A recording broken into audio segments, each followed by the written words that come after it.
Okay, Grandmaster Tang Yik was my grand uncle, although not direct. We are not really direct, but then up many generations we possibly have the same grandfather. So I call him Bat Gong, the eighth uncle, eighth grand uncle.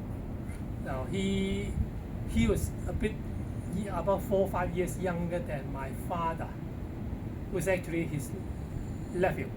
But then my father is older. So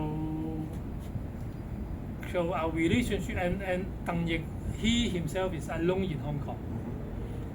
Also my father, all my father's sisters passed away. He was basically again alone in Hong Kong, and he cannot go back to China because of the communist regime. So he was in Hong Kong. So the two relatively close together, just like brothers, not uncle and nephew, but then they were really like brothers. My father older, so he practically be the elder brother. Okay. But you started directly your martial experience with Weng Chun with Grandmaster Tang Yik, or you do other martial art? No, actually, I started with Weng Chun, right? Because when I was young, I tried to learn something, but stupid enough, tried to learn karate. But then my father often do not allow me to do that, and he himself practiced Choi Lei Fan. But possibly he think that my character not suitable for Choi Lei Fan. So one day he asked me, whether you want to learn Kung Fu?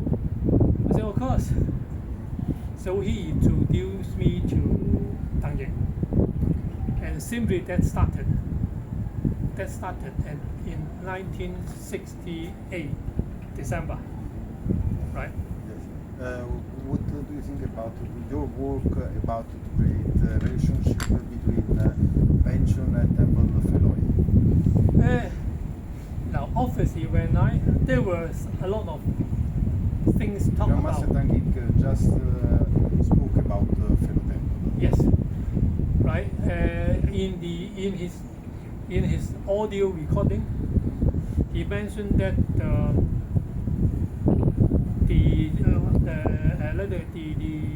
senior member of the Tang family, Tang Bun was in Qingyuan doing business.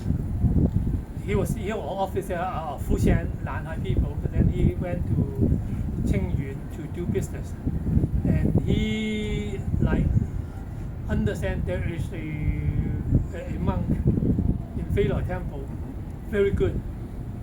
And Fei Loi Temple was just across the Beijiang, the North River, from where Tang Bun stayed. So we went up and asked and begged Jixi to teach him. And so he was accepted. He learned in Fei Loi Temple. Can you explain the difference between the name of Weng Chun and Weng Chun when someone change name? Now this one is very controversial, very, very controversial. There were two articles. In fact, when Tang Yik gave me a book of newspaper cut from a gentleman, from a writer called Sat Bun Yang. And people said that Sat Bun Yang was actually Hui Hai Yu, Liu Fasan Yan, who later became the deputy chief editor of New Martial Hero. And he written a group of articles back in 1950, 1960, very early. And he talked about Weng Chun. The title was Weng Chun Quan, Weng Chun, Eternal Spring. Now, in one of the chapter, he mentioned all these names like Yim Yi Gong, Weng Chun, Liang Guo Lao, Liang Guo Guo, and others. And in one of the chapter, he said that Liang Zhan was teaching That time the name was called Weng Chun, eternal spring. But there was another gentleman called Ao Hong, Fat Fong Hong. We call him Fat Fong on the nickname, also because I got a lot of liberals on Nonsense faith. So people call him Fat Fong Hong. He was like a coach in police, in that time police. And Dongguan, a lot of Dongguan people. The Dongguan people at that time were very powerful. And possibly because Liang Zhan was teaching 小念頭尋橋標指, and Ao Hong was teaching something more like our Weng Chun. And Ao Hong complained to Liang Zhan, say, hey, what are you doing? You said this is Weng Chun, but it's different to my Weng Chun. You must be cheating. And because he was a government official, Liang Zhan dare not fight with him because it's government, police. So he agreed with Chen Hua-shun, money changer, to change the name to Weng Chun in memory of Yin Weng Chun. So that was one theory. And that theory was back in 1950 something by 許海瑜. Now 許海瑜 learned from Wu Zhongsu, another Weng Chun master in Fasan. So he is an old Fasan people. And he obviously knew Yemen, knew all these old time people. So I believe him what he said because he know the history back in 19 or with all this Fasan people. In the past, we often listened that Weng Chun come from Weng Chun as an origin, but it's wrong. No, Weng, the placing spring. Weng Chun is older Weng. than that. Now, it originally was called Weng Chun, the eternal spring. Okay. Okay. Now, there is another article by Heng Chao. You know Heng Chao? Heng Chao is a rich man but then his interest that time was on martial art. He in about like 7-8 years ago or about 10 years ago, he written a lot of articles for Mingpo Weekly. And then what he mentioned similar. He mentioned that money changer Chen Hua-shun changed the name from Weng Chun to Weng Chun. He was the first one to use the name Weng Chun because what they worry is that Weng Chun, original Weng Chun, was for the revolutionaries against the Qing dynasty, which again led to destruction of Fei Loi Temple. And that what they worry is the name related to something against the government. So he changed the name to Weng Chun, placing spring. And then, according to Heng Chao, right, this is really according to Heng Chao's article, money changer told his descendants, his grandstudent, that, okay, if situation stable down, change the name back to Weng Chun, eternal spring. And that is what Sun Duck Weng Chun is. You know Sun Duck, another city, another township in the lake of Fasan, near to Fasan. So he asked, and then now they changed to Weng Chun, back to Weng Chun, and then they call the Sun Duck Sun Duck Weng Chun Zihang. So there are two articles, one in 1950-60, none in 2010 something. Both said the same thing. Who practice Weng Chun look often a particular photo in which there is Tang Yik and Tang Yik with Yik. They have a particular relationship. No, friendly relationship. No, they were friends. It's a candidly photo. They were friends. They came from Fasan. They both Fasan. So when they came to Hong Kong, escaped to Hong Kong. So all those village people would usually get together, friends. And at that time when Tang Yik was in Dai Tang Lan, Wei Yan invited Yik Man, Chu Zhong Man, to be at Dai Tang Lan. So they were regularly chatting, getting together. Have you got a particular history about Grandmaster Tang Yik? His history basically been that it is some particular event. Okay. Just a moment you leave. Well, his father, Tang Xun, was again a great martial artist. Tang Bun from Tang Bun from Jixin. He learned about 3-4 years, and then one day, according to Tang Yik, right, Jixin, Abate del Tempio said, "No, you have to go, and I cannot stay here." And possibly that was the time when the Qing dynasty destroyed Fei Loi Temple, because the revolution people went up through the North River, the Beijing. So Tang Bun went back to the village. Later, he taught his son, called Tang Zhao or Tang Zhao Ji. Now Tang Zhao taught Tang Xun, who they were family. They were same village, Tang family, and Tang Xun taught obviously later Tang Yik. But Tang Xun was originally wealthy people, well off, not wealthy, well off. But then there was one bad situation. Someone from his village went to challenge and make some problem with another village in Samsui.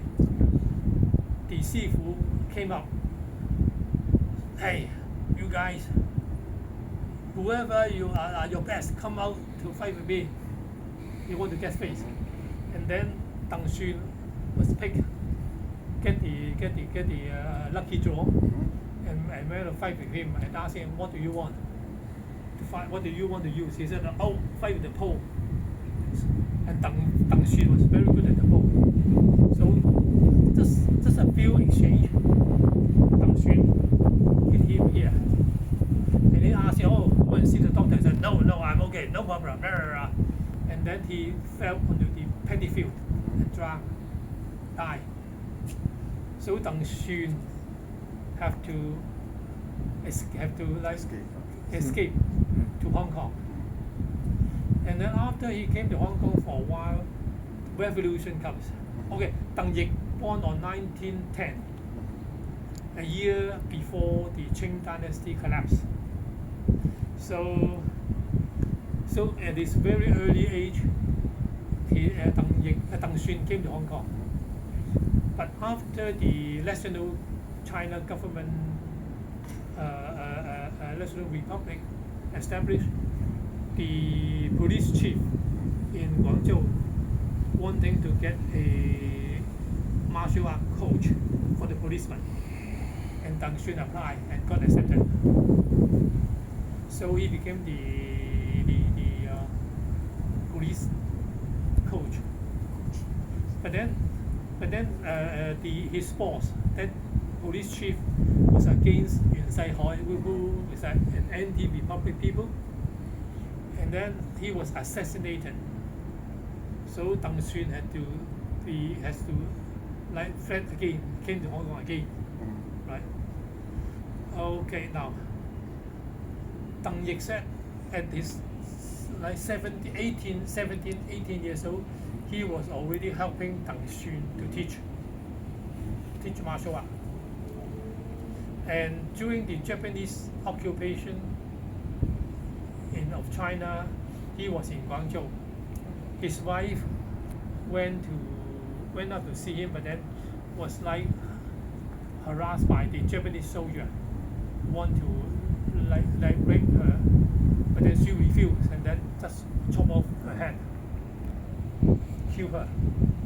So after the Japanese surrender Tang Yik, because his wife was killed and his son taken away, so he was so sad, came to Hong Kong.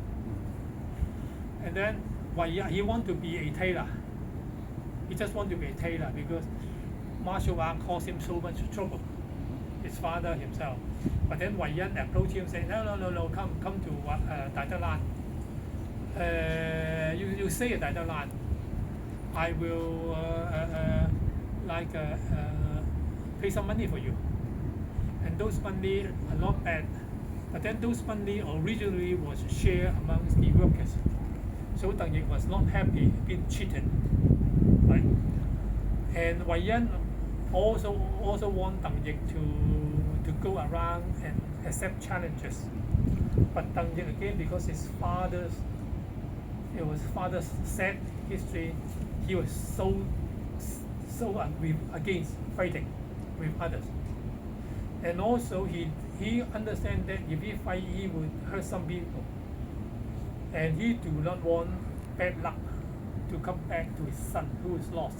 He really want his son to have some good luck, some good fortune.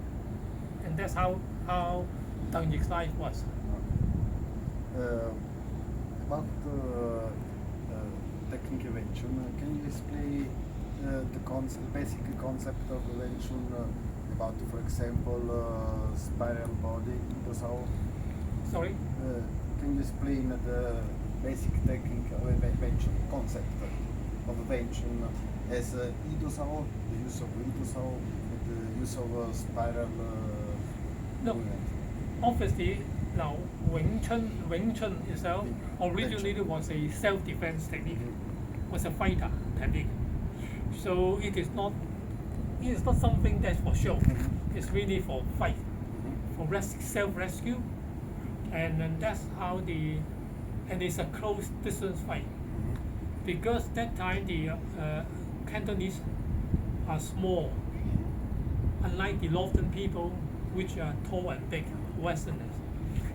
Southern people were something short, just like Tang Kolam. So the Weng Chun was a close distance. So we brave it, and before we are killed, we try to lock down our attacker and rescue ourselves or rescue our family. So, and spidering, are really good for close distance fighting. Unlike Choi Li Fat is long distance. Hong Ka is medium mid distance.